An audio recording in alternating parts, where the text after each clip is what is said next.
Greetings, everyone, on the Sci-Fiction awesomeness. My name is Owen Cotter, and you are watching Sci-Fiction on all channels. Facebook at Sci-Fiction COM. We're on not on TikTok, we're on X right now. If you want to follow our YouTube channel at Sci-Fiction Official, and if you want to shop some good sci-fi goodies, go to our shop at scifiction.myshopify.com. Today, logged in a little early, getting ready to have an amazing guest coming on the show, Dr. Chris McAuley. He's done a lot of stuff in sci-fi and beyond. He's also got a new horror project, which we're going to talk about here shortly. I'm going to go over what he's done a little bit. I've got a little bio on him that we have here on the screen. Let me bring that up on the digital awesomeness. So we get here. Bloop.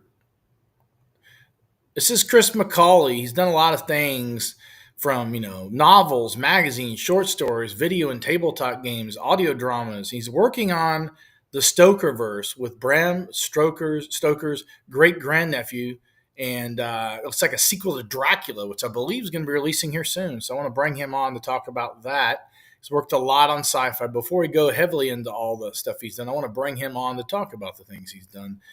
For people just joining us, my name is Owen C. Cotter at SciFiction.com, and we're simulcasting on X, Twitch, Facebook, and YouTube. We're going to be taking a little break. I had my foot operated on, so I had a metal plate put in it. So now I'm a cyborg.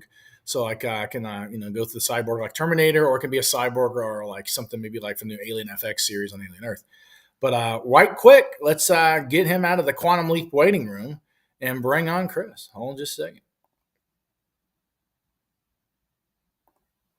Chris, how's it going, man? Can you hear me? He's in a spaceship of sorts. Can you hear me, Chris? Oh, cool. I can't hear you either. It looks like he's in like the Doctor Who TARDIS or something. That's pretty cool. While he gets the audio systems back online, I wanted to go over a few events and things. What we're going to be doing, we're going to be doing a little bit of filming projects coming up in, I'll see, maybe like May or so. And then, March, April, May, and June, we have stuff coming up over the next 6 months, tons of things. I think Chris is back out of the Quantum Leap. I think you can hear me now. Now I can hear you. You were in the Quantum Leap. There we go. There we are. Nice to meet you, Owen. Nice to meet you as well. Yeah.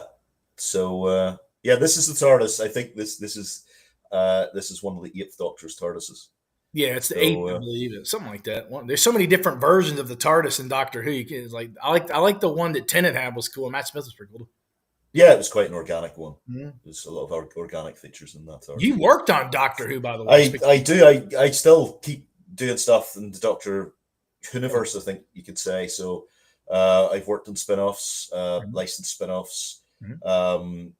I've worked on I work for the Doctor Who Appreciation Society, which is the fan club, the official fan club of Doctor Who. So I work on their Celestial Toy Room magazine. I have a Dalek book coming out, which is a book that all proceeds go to multiple sclerosis, and it's a officially licensed Dalek book, which is coming out. Is it like the history of the Daleks, or what is it exactly? Well, no, it's all fiction. So it's what the Daleks do in between the shows. Mm-hmm. So little prequels and sequels to all the classic Who stories.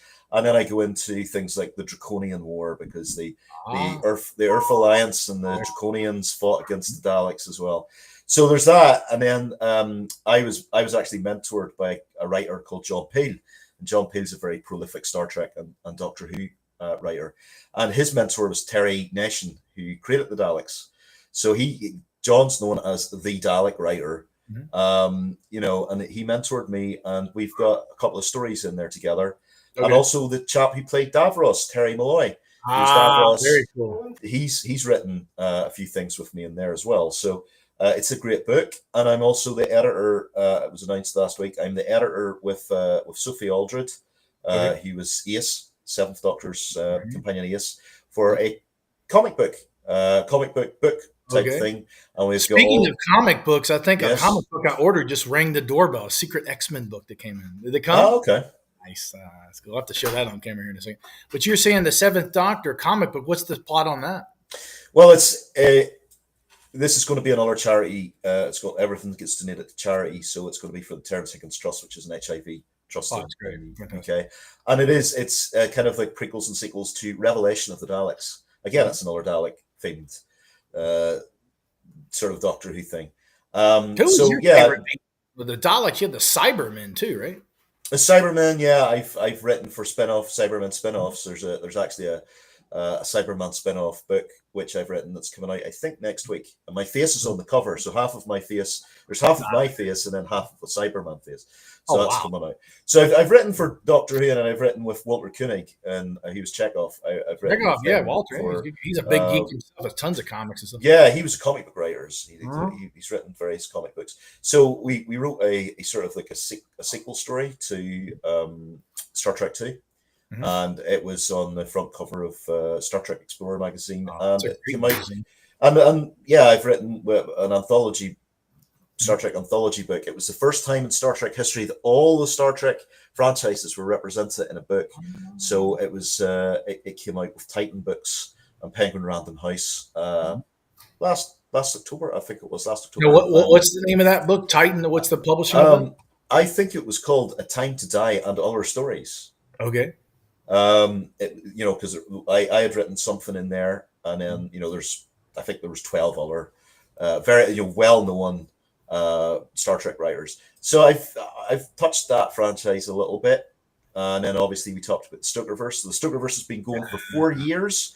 We have comics, novels, tabletop games, video game coming out next month, it's an official continuation of Dracula.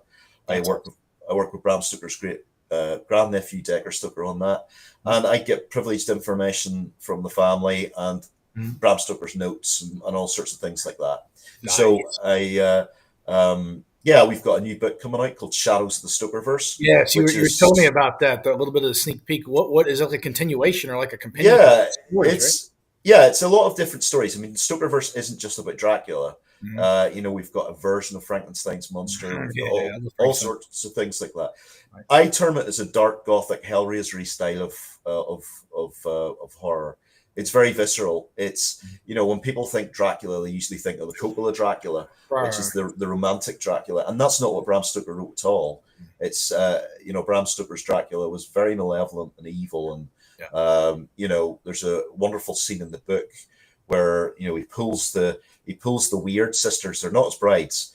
They're just simply known as the Weird Sisters. He pulls them off Harker, and they say, "Why? We need to eat. Well, we have nothing." And he hands them a baby. And I always liken it to they rip the baby apart just like a piece of KFC chicken in front of them. Wow. It's horrendous. And then the mother of the baby's banging on the door of the castle, and Dracula with a smile summons the wolves to come and eat the mother. There's just he's not really sexy. He's got hair on the palm of his hands. Yeah. All sorts of things that the original Dracula is. It's quite evil and awesome.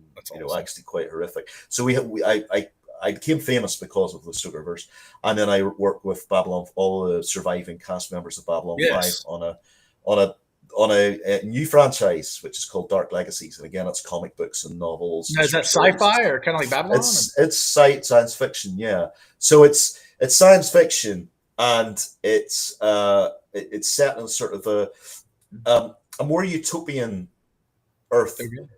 So they've just come out of a fascist dictatorship. So I have hopes that we're going to come out of that too in real life. And it's kind of becoming like a wild. And then so we've come out of that, but we've still got the dark legacies of the past. We still have people that want to try and drag us back into that again. And there's all sorts of dark legacies with Claudia's character and the various other cast characters.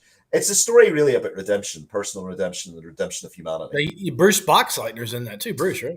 Bruce is a great guy. Bruce has been very supportive of a lot of met him back when I was younger, like in 2000, my early 30s. I'm like 41 now, but he was super cool, man. I talked to him a little bit about, I just met him at an event we were covering, but he was super cool, man. We talked about, I said, man, those speeches in Babylon were epic. Yeah, he really brought that character to life. I mean, he does in everything. I mean, I'm old enough to remember him in Tron. I hope he's in Tron Ares. He better be in Tron. He's not. He's not. But I mean, look, he said to me, look, for the franchise to continue, it has to have new faces. Well, Jeff Bridges or Kevin Flynn. So there you go.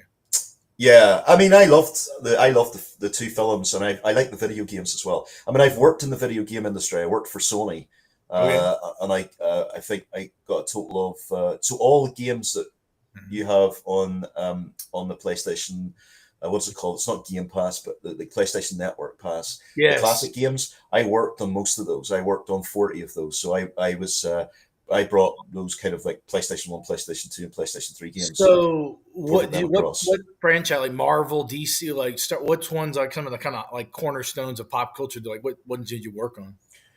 Star Wars, so Star Wars Rebel Assault 2, Star Wars Demolition, Okay. Star Wars Dark Forces, Indiana That's a Jones, classic so right there. it's Indiana Jones and Staff of Kings, and Mhm. the other one, which I can never remember, Emperor's Tomb, Indiana Jones Yeah, and Emperor's Tomb, great one. Twisted Metal 1, 2, and 3, Ah, um, Crash Bandicoot, Jack and Daxter, Sly mhm, Cooper, two, I think it was.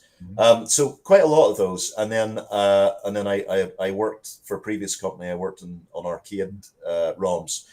so I worked for Antstream Arcade, and we would get officially licensed ROMs from Namco, and we had Mortal Kombat and stuff. Did And you work in the what's Mortal Kombat? Because there's so many Mortal Kombat. I've worked on the recent one, Legacy No, Collection. Legacy, yeah, So yeah. that was the last job I've done in gaming. And then I was laid off, unfortunately. But it was a great team, and that's happening to a lot of people in games. Well, yeah, But the yeah, I worked on strike and the Mortal Kombat. pandemic. There's all kind of stuff's affected that with Hollywood. And Yeah, and it was a great time. I worked in games for 7 years, video games for 7 years, and was a programmer, and I even get my hands into like assembly language, and I worked on like Space Invaders and stuff. So I would take the ROM, the Space Invader ROM, and extend it out and create like little mini games. It's nice. little mini challenges for Antstream Arcade. That's So awesome. I had a great time working in gaming as well. So yeah, so I think that's really covered almost everything that I've done in the last decade now. Right. So I was actually we were at a Comic Con the year before last, and I ran into Ed Boon, who was the Yes. co-creator of Mortal Kombat, and I asked him a question. I slipped in something nobody asked, I believe, and I said, "Is it true that when you created the characters of Scorpion and Sub Zero, you just changed the color so you could fit the stuff a kilobyte on the cartridge, so it would be able to have two different?" He said, "Yes." I was Yeah. like, "Wow, That's dude." exactly right. That's exactly the reason. And if you look at games like Double Dragon and stuff like that for the Mhm. NES and I love arcade games, it. they Dragon's were my all doing that. It was all like, this guy's red and this guy's blue and this guy's like I you have remember to pack all that Turtles. data on that little chip, and Yeah. yeah. Yeah, like Turtles did that with the Foot Soldiers. Oh yeah, Turtles 2 I kind forgot of about that. did that. I like the third But one, Manhattan Project. That was a fun one. it was good in the NES. I remember it. Yeah, I think it only came out in the States. I think it was a kind of a States only one. Yeah, We didn't yeah. get that one in the To UK. rent that from Blockbuster, man, that was awesome, dude. Yeah, so yeah, it's been a fun decade of working in pop culture and stuff. So you said the Dark Fantasies one from Babylon 5. You think they'll adapt that like into a series or something? I'm Or not how? allowed to talk about Yeah, that. Dark Legacies. Yeah, I Dark mean, Legacy. look, it's Dark Legacies is um it's heading. I'm trying to work out how to say this because Bruce actually went at a Comic Con and spilled the beans, Oh, and because he was at a Comic Con with Claudia, mhm. and they were on stage and they said something, and I'm not allowed to. I'm not allowed to talk about it. But it's heading in that direction. Let's put Cool, it that cool. way. That'd be great, man. I see those everybody Um, doing some amazing but stuff. yeah, it's like but that Dark Legacies actually came from a dream I had. Oh, So I had this like weird dream where I was serving pizza to all the cast members of Babylon 5. And it was like that. That's what I thought. Well, I mean, I wonder if I could write something that they would all be interested in, and they were. Yeah, it's been great working with them, and we've brought in like Doctor Who stars as well, and we're going to okay, be bringing in more and more science fiction big heavy hitters from the world of sci-fi. We're going to be bringing more and more of those in. We're at comic number 4 now, okay. and we've got a couple of audios out as well. And there's a video game in the works, Dark Legacy's Oh, Onslaught. wow. That's So cool. there's a trailer for it out on YouTube. Oh, it's on YouTube. Yeah, there's a trailer for it on Okay, YouTube. So check you get that to out. play as either Bruce or Claudia. Nice. And Bruce is a Martian marshal. Try and say that when you're drunk. Okay. So he's a marshal based in Mars, and he's got the duster and the hat and the the shotgun and all of that kind of stuff. So I get to play into his because he's a big Western fan. Actually, I've written a couple of Westerns due to Bruce getting me into it, really into Westerns. Does he do the voiceover for like the character in the game? I guess they do, right? Yeah. Cool. So he plays a really interesting character. He's got a very dark backstory. So during the fascist dictatorship, which was known as Confed, Nice. yeah, I'm a bit blatant about it. It's all good. I love it. It's badass. It's cool. But yeah, Confed. So they came from corporations, basically. Corporations taking over politics, Right. And then all the corporations kind of dissolved into one. A monopoly is what they call it. They became a monopoly, and they became Confed. And so during that, he was actually a general for the occupying forces on Mars, and he did a lot of evil things. And then his wife dies, and he becomes a mercenary. And then he realizes that his life, he was a bit of a shit in his life. So he's watching the Confed government dissolve in a bar in a space station.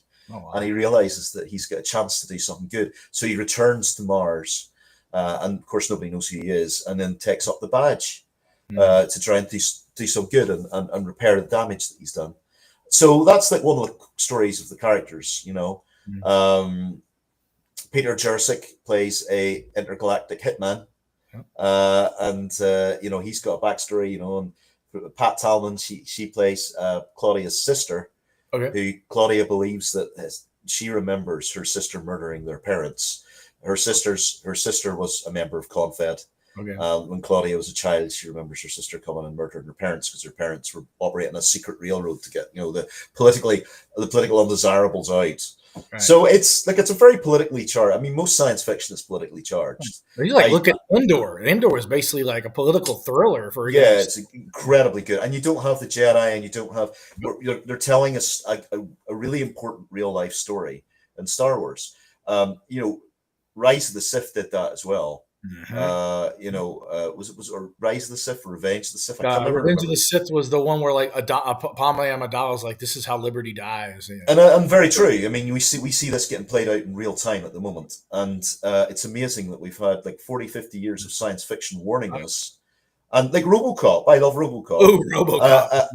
RoboCop was I've got the new game, the Rogue City game, and the sequel. People are complaining that the sound effects aren't a little, but I think the game's amazing. It's like the game's fantastic, and it was done in a very tight budget. I mean, those guys did Terminator. I mean, I worked on. I think I mentioned I worked on Terminator. This is the one with the Terminator 3? The computer game was amazing. We can go in like the future and. This one was. I think it was. I actually worked on.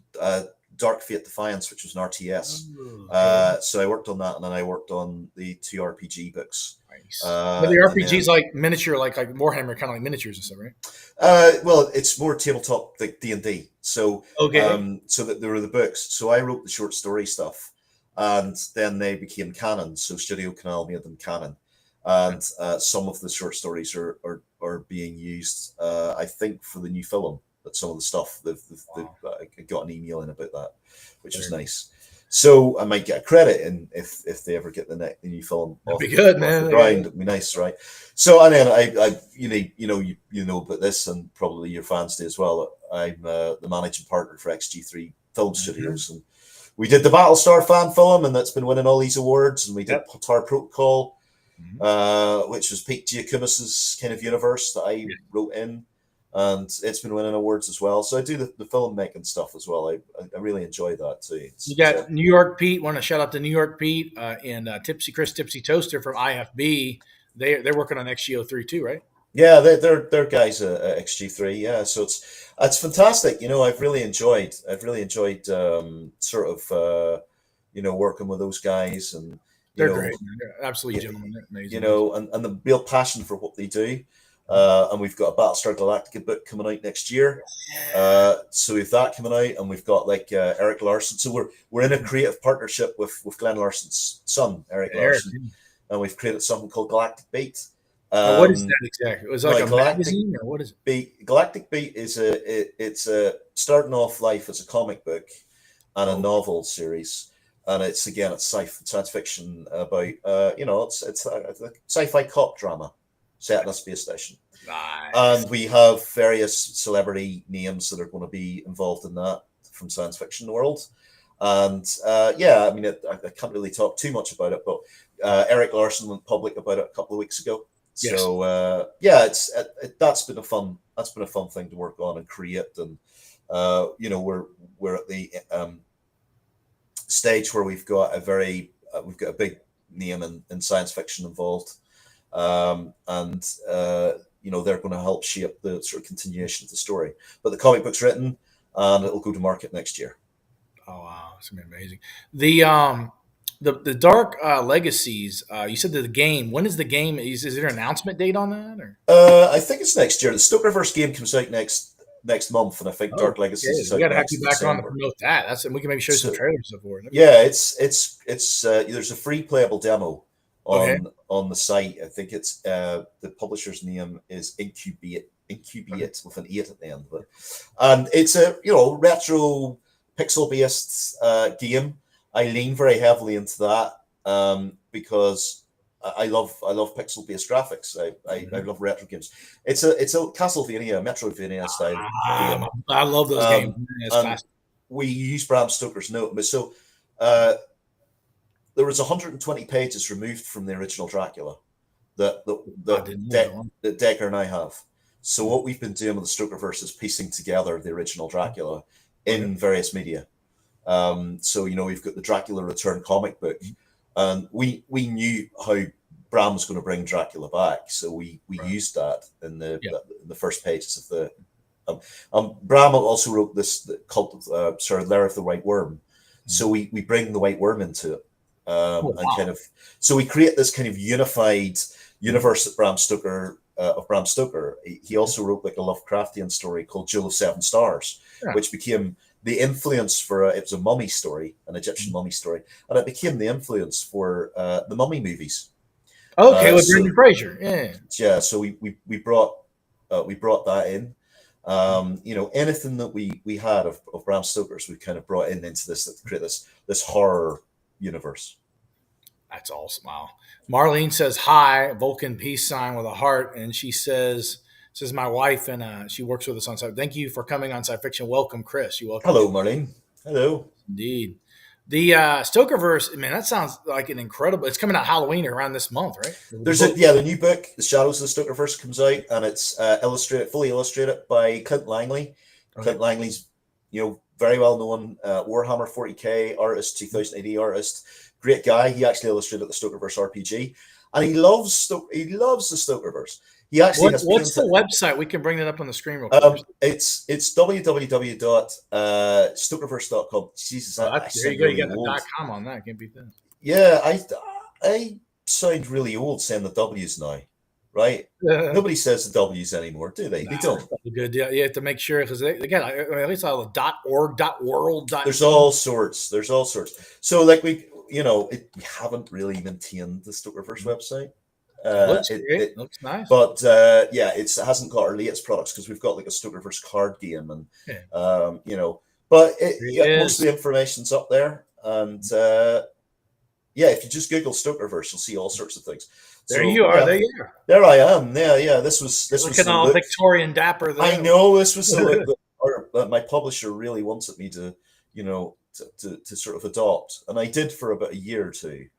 And then I thought, no, I'm not going to do any. So there's some of the stuff that I've done. Yeah, I got a quiz book. I didn't need a quiz book. Yeah, there was Babylon. I did that with a friend of mine, Ian Elliott. He's a big Babylon 5 fan, and very cool. Decker looks great in those photos, doesn't he? Hey, everybody looks great. I was like, very but yeah, so there you go. So yes, that's the Stokerverse, and then it was what I became famous for, and it's now 4 years running. Speaking of, you talked about like political aspects in comics. You got a lot of Avengers, X-Men kind of dealt with that with the mutants on one side and humans. Do you work any Marvel stuff or anything like that? I used to be a comic book inker and colorist, so I did stuff there, and it was, I think, the worst paid job I've ever had, but very satisfying. I mean, I didn't think I was very good at it, but people bought the comics, and I got a bit of a fan base. And I think you can see some YouTube like podcasts from that era.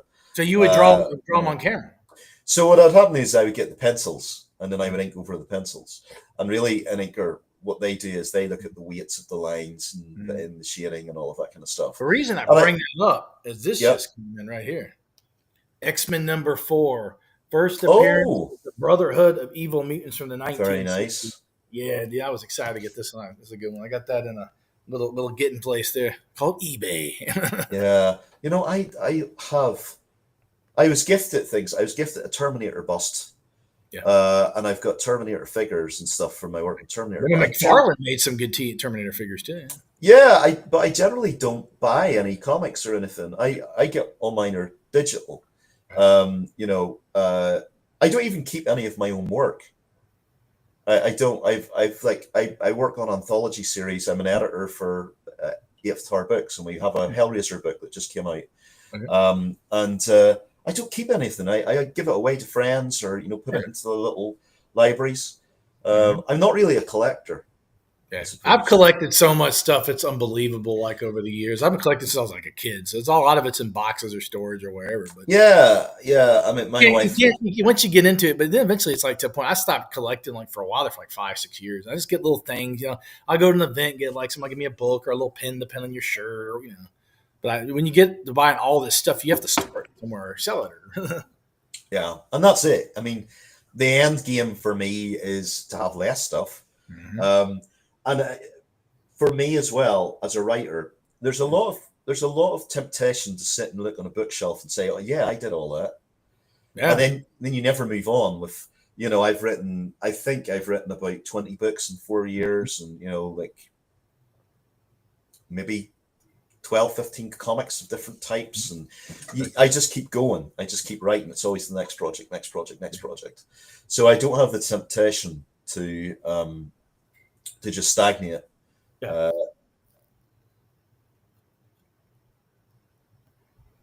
Is that one of those limited edition cooks? Is that it? It is Ahsoka Tano. Right, there you go. Star Wars fans in here too. So. We're not sponsored by Coke, but we love Star Wars. Yeah. I mean, my typical choice is Budweiser.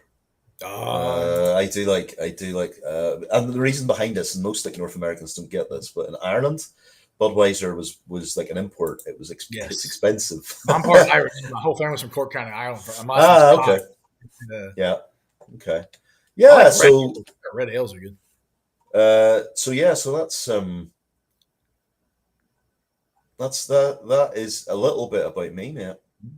The science fiction, we have a lot, of course, sci-fiction. What are some of your top top couple franchises that you really enjoyed or just enjoy in general, even before you started working on this stuff? I think for me, I love I obviously a Doctor Who fan, right? Star Trek. I'm going through I watching Next Generation again. It's all the classics. It's like I enjoy a good science fiction film. I recently get into Battlestar Galactica because of Pete and Chris. So I've watched the classic version of that, and I've watched the more modern tech. I enjoy most science fiction. I like even the old 50s B movie. Atomic Blades goodness, yeah.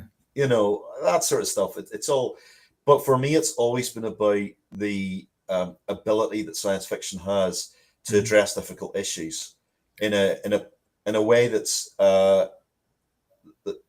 slightly abstracted.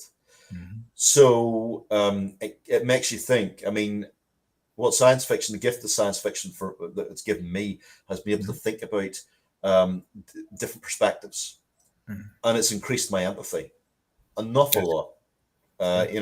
You watch something like Babylon 5. So I grew up, and I talked to Peter Jersick about this. I grew up in the Troubles, in the conflict in Northern Ireland. And there wasn't a day that went by where there wasn't a shooting or a bombing or something, right? And when I was a kid, I went to school and I had to climb over a bomb crater, to get to school because the local doctor's surgery had been blown up. So when I looked at the characters of Shakar and Londo, and the hatred that they had, and then that turned into respect and a form of friendship. That taught me a lot, that I didn't have to hate the other side. Yeah. And Star Trek has done that as well, and it gets us to think about different perspectives. And I mean, that's why I wrote the Dark Legacies, and that's why I write science fiction, is to bring that out, and doing stuff like the stuff I'm doing for XG3. The next film that we're working on is a little bit more paranormal and science fiction. Okay. But it's got those kind of themes in it as well. It runs through about perspective and maybe a perspective of mental illness. Okay. So it's something called The Mask Knows, and Mask. I've written the novel of it, and that's going to a publisher. So yeah, like I have a great passion for science fiction because of that, and I think that has influenced my, even in Doctor Who, like the Daleks are pure evil, and genocidal maniacs, and that like classic Doctor Who brings that out a little more than the sort of the more modern Doctor Who's fine, but for me there's not the same depth that classic Who give. If you watch Genesis of the Daleks, and you've got Davros, who's very Nietzschean. He is like, he's crippled and he's deformed, but he believes in the Übermensch. He believes in the Overman, and the Doctor challenges that, and that's writing for the Daleks and writing Davros.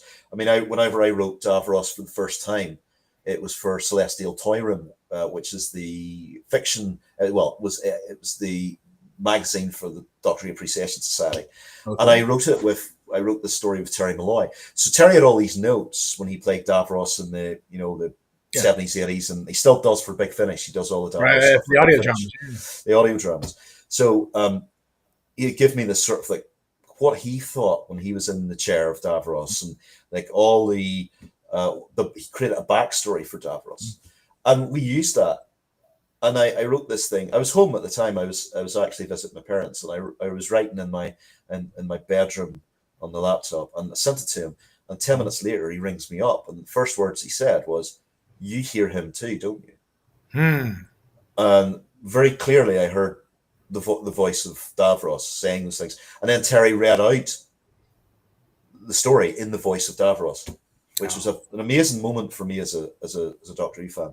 And Terry actually has been in the Stokerverse, so we had an all-star audio drama called Voices of Dracula that had Terry Malloy as Renfield. We had Jessica Martin, who's a Doctor Who actress. She was Mina Harker, and we had my memory now is escaping me. Colin Baker as Van Helsing, and Colin Baker had always wanted to be Van Helsing. Oh, really? Colin recorded a couple of videos to promote the thing, and he was talking about it. And lovely, lovely man. And then we had Simon Templeman as Dracula, and Simon was very kind and basically waived his fee for the production, and he rang me up. He got the script. How I wrote the audio was very strange. I woke up it was a Tuesday in January, and I woke up and we had just finished the work for the first graphic novel, Virgin's Embrace, that came out, that was based on Bram Stoker's unfortunately titled The Scot. And I do apologize for if that offends anybody who's watching that title. But I woke up and I decided I was going to write an audio drama. It was the first time I'd ever written an audio drama. Okay. And I wrote the script, and I sent the first script to Jessica Martin. She actually illustrated the Virgin's Embrace. And I sent the first script to Jessica, and she said, "This is incredible." And I said, "Well, I would like this person, this person, this person. Well, I don't know how to go about it." And she said, "Just send the scripts out. They'll want to do it." And Simon rang me on Skype a couple of hours after he received the script. And Simon lives in LA. His wife is Rosamund Chow, who's Chief O'Brien's wife in Star Trek. Oh, yeah. And I didn't know this at the time. And he rings me up, and he's speeding down the highway. And I shouldn't say that because he might get into trouble. But anyway, he's speeding down the highway, and he's on Skype with me. And his wife has sent him out for bagels. And he was like, "Chris, tell me about yourself." I told him. He said, "What age are you?" And I told him my age. And he said, "That writing I would have expected from an older person." and he pulled That's the a car over. compliment, though, if you think about it. Yeah, I mean, he pulled the car over and we started talking, and and he said, "Look, I'll tell you what happened. My son and my wife read the script and said you had to do it." He said, "Actually, I've never seen Dracula done in this way before," and and we talked about like why I'd written it that way, and he said, "Okay, yeah, I'll do it." And he said, "Then I'm going to teach you how to direct, vocally direct people as well," and he did. And it was a great learning experience. And now I think I've written something like 12 audios in the last 4 years. You've done 12 audio dramas, or 12 audio dramas and audio readings. I wrote an erotic horror one called the name escapes me, but it was an erotic horror audio that was recorded by Sam, a lady who calls herself Sam Underhill. That's her pseudonym. Pen name or something? It's a pen name. Yeah. So she works in academia, and this is what she does, sort of in her part time. And yeah, it's a wonderful lady. And she recorded this erotic horror and a couple of our audios, and actually Dark Legacies as well. She did that. She did the audios for Dark Legacies, and yeah, it was. I can't remember. Was it Forbidden Desire or something like that? And I had written familiar for Forbidden. That sounds familiar. Yeah, there was something. I mean, I'll look it up actually because it's going to annoy me. The problem with me is I write so much and I have so much stuff out that I forget the names of things. I'd written an audio, a Stokerverse audio with Decker, and I couldn't remember the name of it, and it was called A Whisper in the Darkness. Okay. But it was it's part of the Stokerverse. Yeah, the Forbidden Act. That's what it was. Forbidden Act, and yeah, it was performed by Sam Underhill, and it was written as a bit of a challenge. I have been challenged by a Buffy writer, a lady called Buffy the Vampire Slayer. Yeah, Denise Jensen. She had written for the Buffyverse and Star Trek and stuff as well. And she said, "I bet you won't be able to write an erotic horror story because my stuff's very gory and gruesome." Right. Clive Barker gave me a great compliment saying that I was. Hellraiser, yeah, about 20 years ago. I worked with Clive. This year, which was lovely. But yeah, I did. I sat down and wrote this erotic horror audio, and it did very well. And but I haven't been tempted to write. Well, that's not true. I wrote a Irish historical romance that the First Minister of Northern Ireland, like our Prime Minister, read and said that there was a lot of writing in it, a lot of sex in it, and there is a lot of sex in it, and it's set in the 17th century. It's erotic. It's erotic. Yeah, there's parts of it, it's natural. It was natural for me to inject that, and that is sitting with a publisher at the minute. So I'm hoping that comes out next year. It was actually something that I talked about with Claudia. Claudia is very into like historical romance, and we've also written a kids book together called Mother Tree, which is coming out. You and Claudia wrote that. What's that? Yeah, it's an environmental tale essentially. It's about little animals that live in the forest. Cool. And this came from Claudia. She had a COVID dream about these little animals that lived in this tree, and she came to me about it, and we wrote it. And it's getting published by Crystal Lake Publishing. Fully illustrated, and Claudia's partner is a Grammy Award-winning composer, Richard Danielper.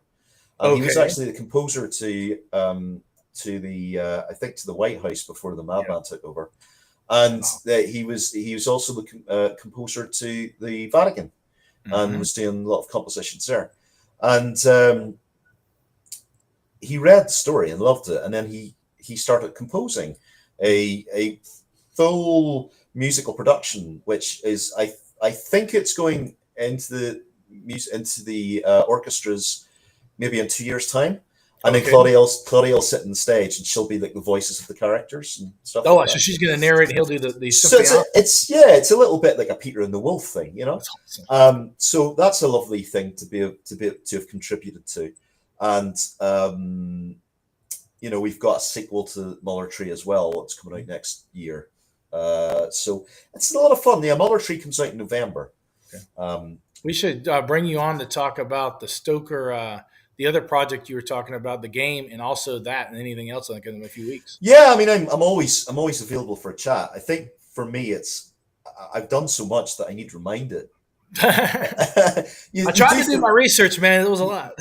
There's a lot you do forget. You do forget an awful lot. Like 4 years doesn't seem like a lot, but that's 4 years of 90 products. Yeah. That's 4 years of a lot of work. And I feel you on that. I mean, I've done like over the last like 15, 18 years, like thousands of interviews, and it's just a blur, man. But from like it's like that. Hour long. Yeah, it's like that. You forget so much, and usually what happens is that I go on a podcast like this and I'm promoting like one thing. Maybe it's the next book. So we have touched on Shadows of the Stokerverse. Yes. I think I sent you a little PDF of a little test. Yeah, I tried to bring that up for some reason. So, downloaded it when we pop it up in the feed. Was have to do the tab shares.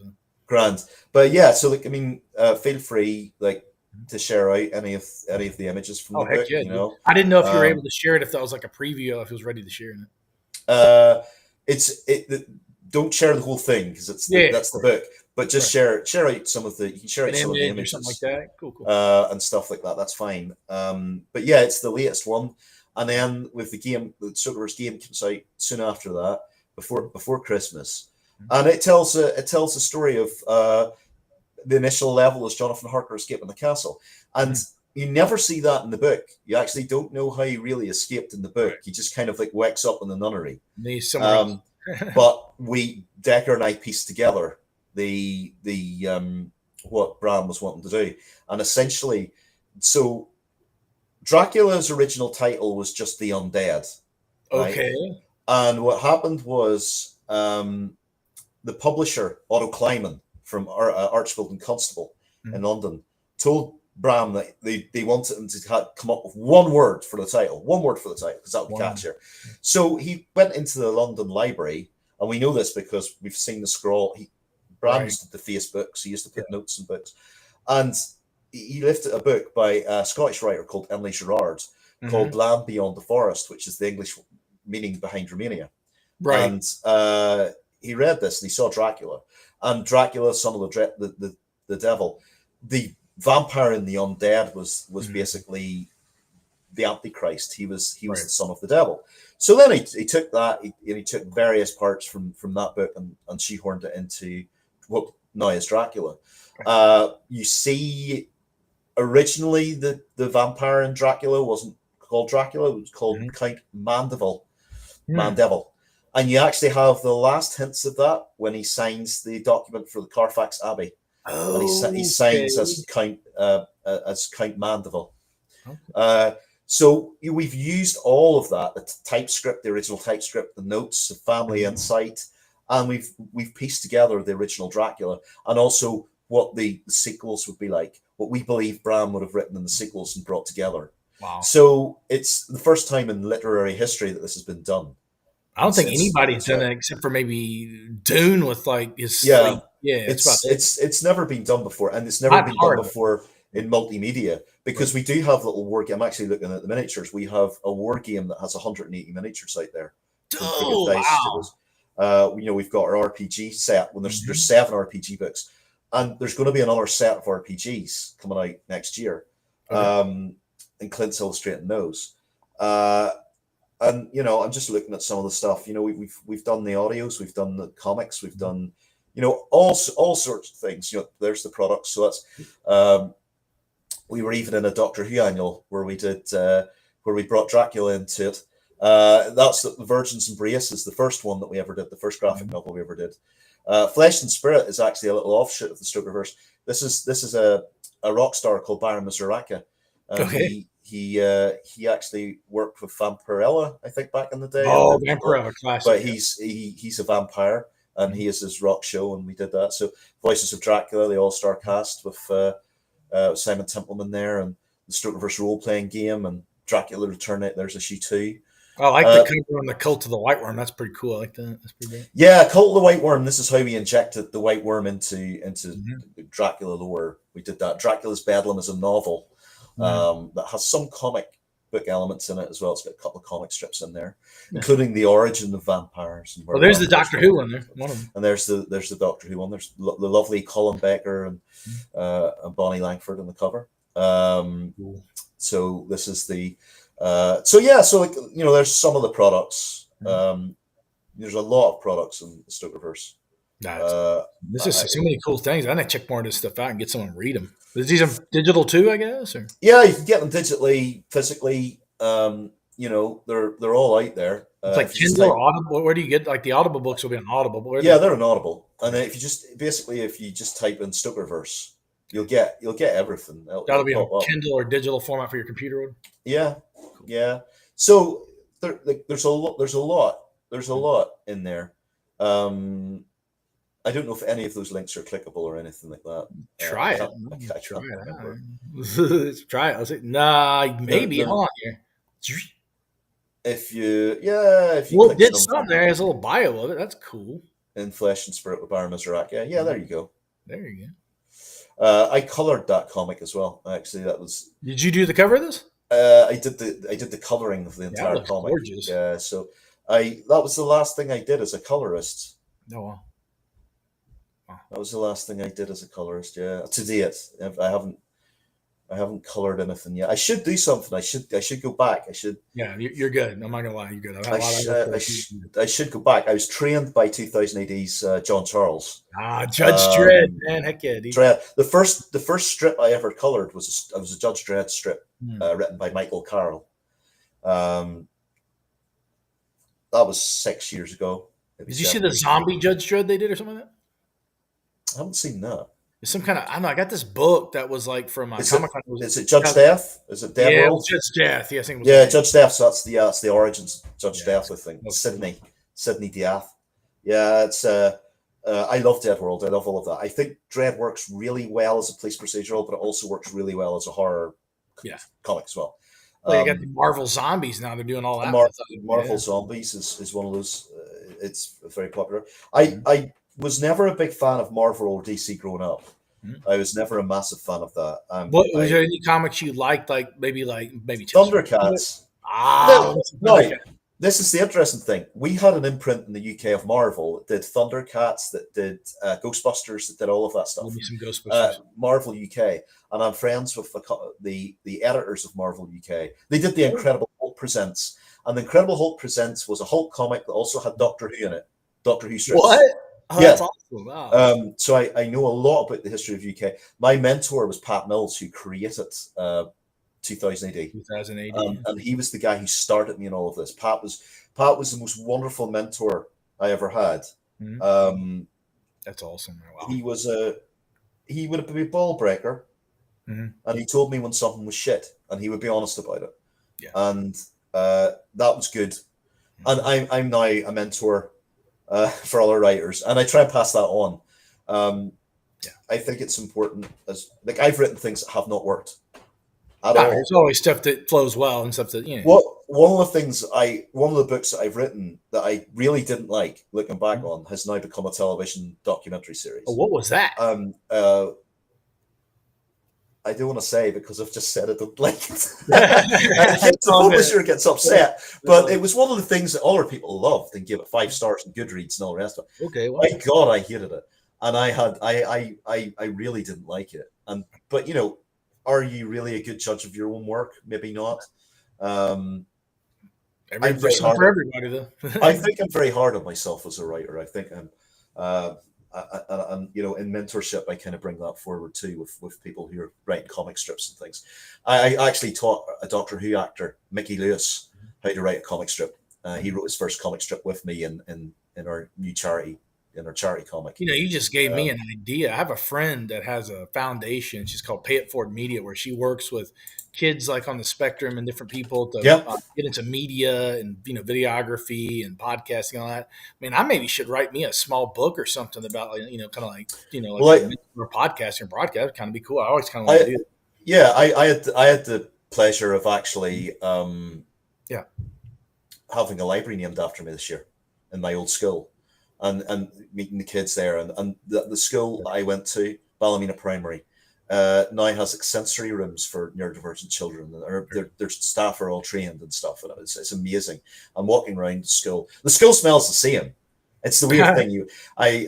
There was a documentary made about my life that was filmed there as well, and the director of that's a chap called Andy Brown.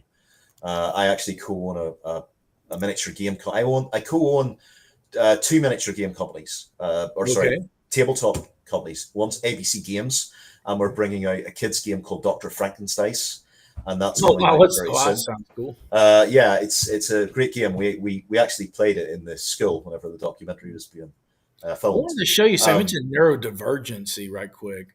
One of our friends, good friends, is John Champion of Mission Log for Roddenberry.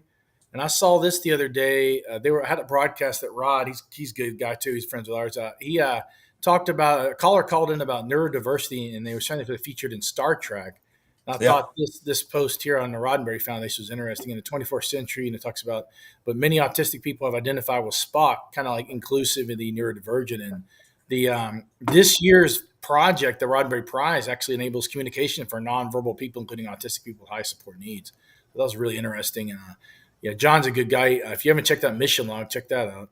But it's really important. I have family members here, kids here neuro divergent. So my wife's my wife's nephew and niece, and my nephew as well have elements of neurodivergency. And whenever I worked in the game companies, a lot of programmers. I'm sure I a bombshell on our viewers here. Actually, I have high functioning Asperger's, but I was trained by some top level people to kind of like focus, and that's actually how I got into broadcasting. He's like, you need to get into podcasting. So it was like 15, 20 years ago when it started kind of creeping up and everything. So I just started doing that. That's how I broke out of my shell. And there you go. Well, I'm sure I'm on the spectrum. I'm sure, I think most half the universe is at this point. I think so. And, some of the very hurtful things that have been said recently about people who are on the spectrum and people who are autistic, it really worries me. And it's great that, that the Roddenberry Foundation are supporting people who are very valuable and important members of our society and our communities and our families. And I really have had enough of some of the hurtful things I hear coming from various quarters. And again, this is what drives me as a writer. I write poetry as well. I'm a published poet, and I have won awards for poetry, and I use a lot of the poetry is my poetry. I've written about the situation in Gaza and all sorts of things, and that's my serious work. Everything I do inject, as I say, the sci-fi and the horror with little bits of social commentary, but it's fun. That's fun to write. I enjoy that. The poetry comes from somewhere else, and I think that's the Irish nature in me. I think that's the we are natural poets, and we recognize great injustices that have been done upon others because of the great injustices that have been done to the Irish people. We have about 20 seconds or 30 seconds left. I want to thank you so much for joining me. Thanks for having me. And they found out about the Stokerverse at stokerverse.com, correct? Yeah, stokerverse.com. And then just, Google me, Google Stokerverse, Google Dark Legos. You'll get it all. It's all there. Even the stuff I can't remember anymore. Thank you so much, Chris. I appreciate you, brother. Hope to have you on soon.